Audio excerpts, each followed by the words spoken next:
നമ്മളിന്ന് VinFast VF6 കുറിച്ചാണ് സംസാരിക്കുന്നത് അല്ലേ, നമ്മുടെ കയ്യിലുള്ള രേഖകൾ വെച്ച്.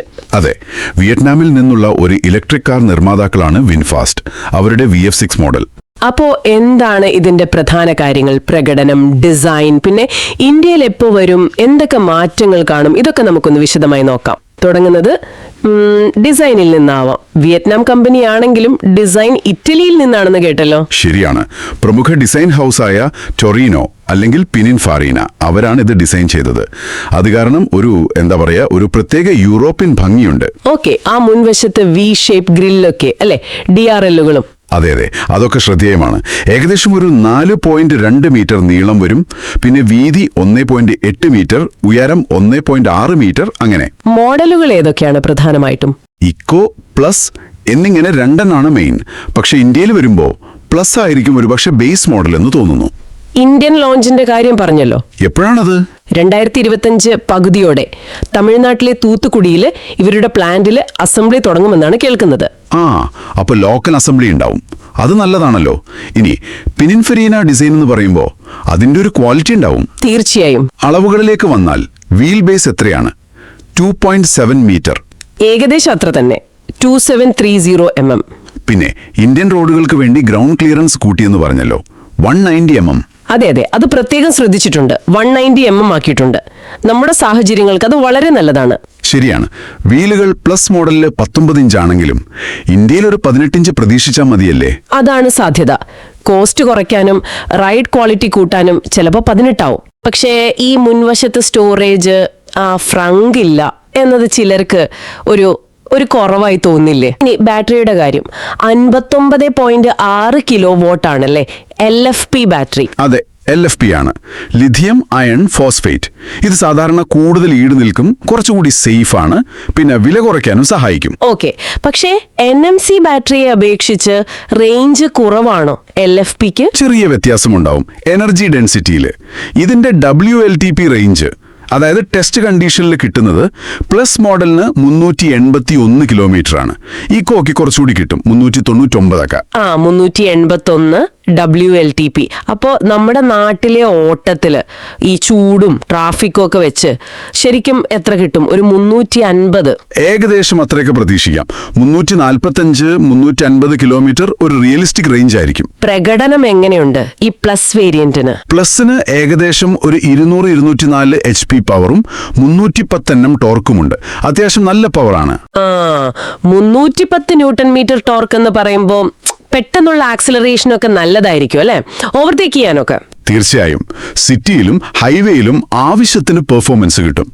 0 നിന്ന് 100 കിലോമീറ്റർ വേഗത എടുക്കാൻ ഏകദേശം 8 സെക്കൻഡ് മതി. ഓക്കെ, ടോപ്പ് സ്പീഡ് എത്ര വരെ പോകും? അത് വിപണി അനുസരിച്ച് മാറും. ഏകദേശം ഒരു 150 തൊട്ട് 180 കിലോമീറ്റർ മണിക്കൂർ വരെ പ്രതീക്ഷിക്കാം. പിന്നെ റീജനറേറ്റീവ് ബ്രേക്കിംഗ് സിസ്റ്റം, അതിൽ ഓപ്ഷൻസ് ഉണ്ടോ? ഉണ്ട്. 4 ലെവലുകളുണ്ട്: ഓഫ്, ലോ, മിഡ്, ഹൈ. നമുക്ക് ഇഷ്ടമുള്ളത് സെലക്ട് ചെയ്യാം. പിന്നെ പ്ലസ് വേരിയന്റിൽ ഒരു ക്രോൾ മോഡ് കൂടിയുണ്ട്. ട്രാഫിക്കിലൊക്കെ ഉപകാരപ്പെടും. കൊള്ളാം. ഇനി നമുക്ക് അകത്തേക്ക് കയറിയാലോ? ഇന്റീരിയർ എങ്ങനെയുണ്ട്? ഉൾവശം വളരെ മിനിമലിസ്റ്റിക് ഡിസൈൻ ആണ്. അധികം ബട്ടണുകളൊന്നുമില്ല. വലിയ സ്ക്രീൻ ആണല്ലേ മീൻ? അതെ, നടുക്ക് ഒരു ഭീമൻ 12.9 ഇഞ്ച് ടച്ച് സ്ക്രീനാണ്. മിക്കവാറും എല്ലാ കൺട്രോളുകളും അതിലാണ്. ഡാഷ്ബോർഡിലൊക്കെ സോഫ്റ്റ് ടച്ച് മെറ്റീരിയൽസ് ഉണ്ട്. സീറ്റുകൾ വീഗൻ ലെതർ ആണ്. ഒരു പ്രീമിയം ഫീൽ കിട്ടുന്നുണ്ട്. ഹെഡ് അപ്പ് ഡിസ്പ്ലേ സ്റ്റാൻഡേർഡ് ആണോ? അതെ, HUD സ്റ്റാൻഡേർഡ് ആയിട്ട് വരുന്നുണ്ട്. ഈ വലിയ സ്ക്രീൻ ഭംഗിയൊക്കെ ഉണ്ടാവും, പക്ഷേ ഡ്രൈവ് ചെയ്യുമ്പോൾ ഈ ബട്ടൺസ് ഇല്ലാത്തത് ഒരു ബുദ്ധിമുട്ടാവോ? എല്ലാത്തിനും സ്ക്രീനിൽ നോക്കണ്ടേ? അതൊരു പോയിന്റാണ്. കുറച്ചൊന്ന് ഉപയോഗിച്ച് ശീലമാവേണ്ടി വരും. ചിലർക്ക് ഫിസിക്കൽ ബട്ടൺസ് ഇഷ്ടപ്പെടുന്നവരുണ്ടല്ലോ. പ്ലസ് മോഡലിൽ എക്സ്ട്രാ എന്തെങ്കിലും ഫീച്ചേഴ്സ് ഉണ്ടോ? ഉണ്ട്. പ്ലസില് ഡ്രൈവർക്കും മുൻപിലിരിക്കുന്ന യാത്രക്കാരനും ഇലക്ട്രിക്കലി അഡ്ജസ്റ്റ് ചെയ്യാവുന്ന സീറ്റുകളാണ്. വെന്റിലേഷനും ഹീറ്റിംഗും ഉണ്ട് മുൻ സീറ്റുകൾക്ക്. ഓക്കെ, വെന്റിലേറ്റഡ് സീറ്റ്സ് നല്ല ഫീച്ചറാണ്. പിന്നിലെ സീറ്റിലോ സ്ഥലമുണ്ടോ? പിന്നില് അത്യാവശ്യം നല്ല ലെഗ് റൂമും ഹെഡ് റൂമും ഉണ്ട്. 6 അടി 1 ഇഞ്ച് ഉയരമുള്ള ആൾക്ക് വരെ കുഴപ്പമില്ലാതെ ഇരിക്കാം. AC വെന്റുകളും കൊടുത്തിട്ടുണ്ട് പിന്നിൽ. എന്നാലും ചില കുറവുകൾ ഉണ്ടെന്ന് കേട്ടല്ലോ. പ്രധാനമായിട്ട് USB-C പോർട്ടുകൾ ഇല്ല. ഇപ്പോഴത്തെ കാലത്ത് അതൊരു കുറവ് തന്നെയാണ്. പിന്നെ ഡോർ പോക്കറ്റുകൾ കുറച്ച് ചെറുതാണ്. വാനിറ്റി മിററിൽ ലൈറ്റുമില്ല. ആണോ? പിന്നെ ചില ടെസ്റ്റ് ഡ്രൈവ് റിപ്പോർട്ടുകളിൽ ഡ്രൈവർ സീറ്റ് കുറച്ച് പൊങ്ങിയാണ് ഇരിക്കുന്നത് എന്നൊരു അഭിപ്രായം കണ്ടിരുന്നു. അത് ചിലർക്കൊരു ബുദ്ധിമുട്ടായേക്കാം. സുരക്ഷയുടെ കാര്യത്തിൽ എന്താണ് VF6ന്റെ നില? അവർ സുരക്ഷയ്ക്ക് പ്രാധാന്യം കൊടുക്കുന്നുണ്ട്. ലെവൽ 2 ADAS ഫീച്ചറുകളുണ്ട്. അതായത് adaptive cruise control, lane keeping assist, അങ്ങനെയുള്ള കാര്യങ്ങൾ. ഭാരത് NCAP ടെസ്റ്റിൽ എത്ര സ്റ്റാർ പ്രതീക്ഷിക്കാം? കമ്പനി ഒരു 5 സ്റ്റാർ റേറ്റിംഗ് തന്നെയാണ് ലക്ഷ്യമിടുന്നത്. അത് കിട്ടിയാൽ വലിയ കാര്യമാകും. 360 ഡിഗ്രി ക്യാമറയും ഉണ്ട്. പാർക്ക് ചെയ്യാനൊക്കെ എളുപ്പമാകും. ADAS സിസ്റ്റം, അതിന്റെ പ്രവർത്തനം എങ്ങനെയുണ്ട്? എന്തെങ്കിലും പ്രശ്നങ്ങൾ റിപ്പോർട്ട് ചെയ്തിട്ടുണ്ടോ?